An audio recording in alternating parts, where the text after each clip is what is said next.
Hello guys, welcome to our channel. तो guys, आज के इस वीडियो में 5 रेसलिंग कंपनीज के बारे में बात करेंगे जिन्होंने कुछ नया करने की कोशिश करी लेकिन वो फेल रहे, जिसकी वजह से मजबूरन उन्हें बंद करना पड़ा। तो गाइज, विदाउट वेस्टिंग टाइम चलो वीडियो स्टार्ट करते हैं। Number 1, post match interviews. WWE हमेशा से अपने प्रोडक्ट में स्पोर्ट से जुड़े सारे एलिमेंट लाने से झिझकती रही है। विंस मैकमैन हमेशा कहते थे कि WWE बस मनोरंजक का एक जरिया है और WWE के रेसलिंग या एथलिक एलिमेंट को बढ़ावा देने वाली हर बात को अक्सर वो नजरअंदाज कर देते थे। 2016 के बंटवारे के बाद एक बार विंस मैकमैन ने WWE क्रिएटिव के एक स्पोर्ट स्टाइल पिच को मंजूरी दी थी। उन्होंने बाकी बेड स्पोर्ट की तरह ही पोस्ट मैच इंटरव्यू करना शुरू कर दिया था। कभी कभी एक जीतने या हारने वाले रेसलर को रिंग के बाहर ही इंटरव्यूज ले लिया जाता था और ये स्टोरी बताने का एक अच्छा तरीका था। जब फिन बेलर ने रॉ पर रोमन रिंग को पिन किया था तब भी ऐसा ही कुछ हुआ था। हारने के बाद रोमन रिंग्स का इंटरव्यूज दिया जा रहा था और इससे रोमन के किरदार को बहुत मदद भी मिली थी, जिससे उस समय फैंस के बीच बहुत मांग भी थी।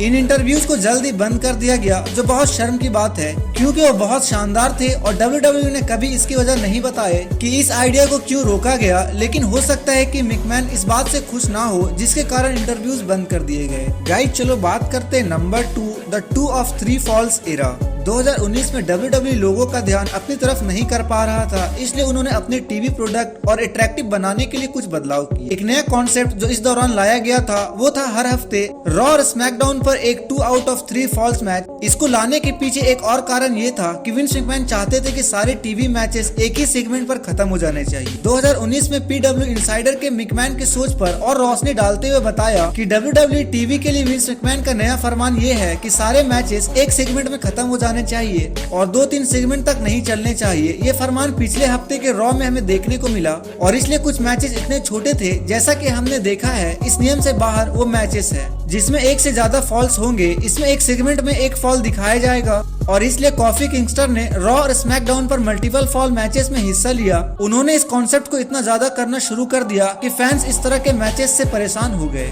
इस तरह के मैच टाइप को खास होना चाहिए, लेकिन हर हफ्ते इस कॉन्सेप्ट को लागू करने से कभी न कभी तो ये पुराना लगना ही था और ऐसा हुआ भी। चलो बात करते हैं नंबर 3, द इलेक्ट्रिक चेयर। ये इलेक्ट्रिक चेयर रॉ पर सेमी जैन और कोरी ग्रैब्स के बीच एक सेगमेंट था। ये सेगमेंट जो रॉ पर दिखाया गया था, इसमें सेमी जैन एक इलेक्ट्रिक चेयर पर बैठते हैं और फैंस के सवालों का जवाब दे रहे थे। हो सकता है ये सेगमेंट रोस्टर पर नए किरदार बनाने के लिए डिजाइन किया गया हो, लेकिन फैंस को पता चलने से पहले ही इस सेगमेंट को हटा दिया गया। इस सेगमेंट में जैन ने AEW का नाम ले लिया था और हालांकि रिपोर्ट्स के मुताबिक विंस ने उन्हें राइवल कंपनी का नाम लेने की इजाजत दी थी, लेकिन इस नाम को सुनकर फैंस का रिएक्शन ही विंस मैकमैन के लिए काफी था कि वो इस नए कॉन्सेप्ट को हमेशा के लिए बंद कर दे।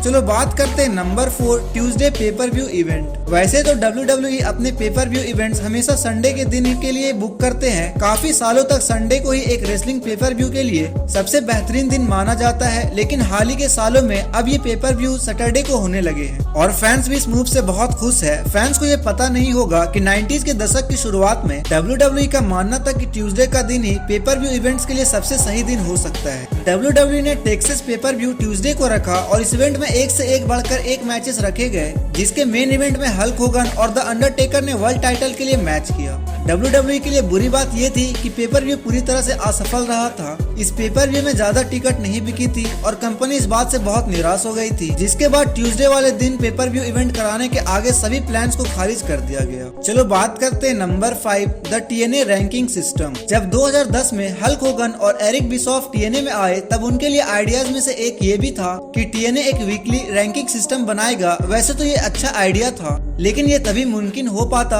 अगर TNA इसे संभाल पाती और अच्छे से प्रेजेंट करती, जिससे लोगों को इसमें दिलचस्पी होती। TNA ने बताया कि ये टॉप 10 रैंकिंग फैंस के वोट्स, हार जीत के रिकॉर्ड्स और एक नए चैंपियनशिप कमेटी जिसमें होगन, बिशॉफ और डिक्सी कार्टर शामिल होंगे, उनके सुझाव से ये तय किया गया। इसमें रैंकिंग के टॉप पर आने वाले रेसलर को TNA वर्ल्ड टाइटल का पहला दावेदार भी माना जाएगा और ऐसा दिखाया गया कि वोटिंग के पहले हफ्ते में फैंस ने हजारों की संख्या में डेसमंड वॉल्फ के लिए वोट किया। ये जानना जरूरी था कि इस समय वॉल्फ TNA के टॉप हील में से एक थे और TNA को ये समझाने में बहुत दिक्कत हुई कि फैंस ने आखिर एक पसंदीदा बेबी फेस की जगह एक हील रेसलर को इतने वोट क्यों दिए। फिर पता चला कि फैंस ऑनलाइन वोटिंग सिस्टम में एक से ज्यादा बार वोट दे सकते थे, जिसकी वजह से फैंस ने घंटे तक लगातार सिर्फ वॉल्फ को ही वोट दिया और वो टॉप पर आ गए। TNA इस बात से बहुत परेशान हो गई थी कि जिन रेसलर का नाम ये चाहते थे वो टॉप पर नहीं आ रहे थे। और इसी वजह से उन्होंने हर हफ्ते नई बुकिंग करने की शुरू कर दी और वॉल्फ जैसे रेसलर ने वर्ल्ड टाइटल जीतने का अपना मौका खो दिया। और उसे TNA ने ऑडियंस को एक सीधा मैसेज भेजा। जब बिशॉफ और होगन को ये समझ आ गया कि फैंस को किसी भी तरह का पावर देने से उनके क्रिएटिव डायरेक्शन पर असर पड़ सकता है, तब धीरे धीरे ऑनलाइन वोटिंग के इस सिस्टम को हटा दिया गया।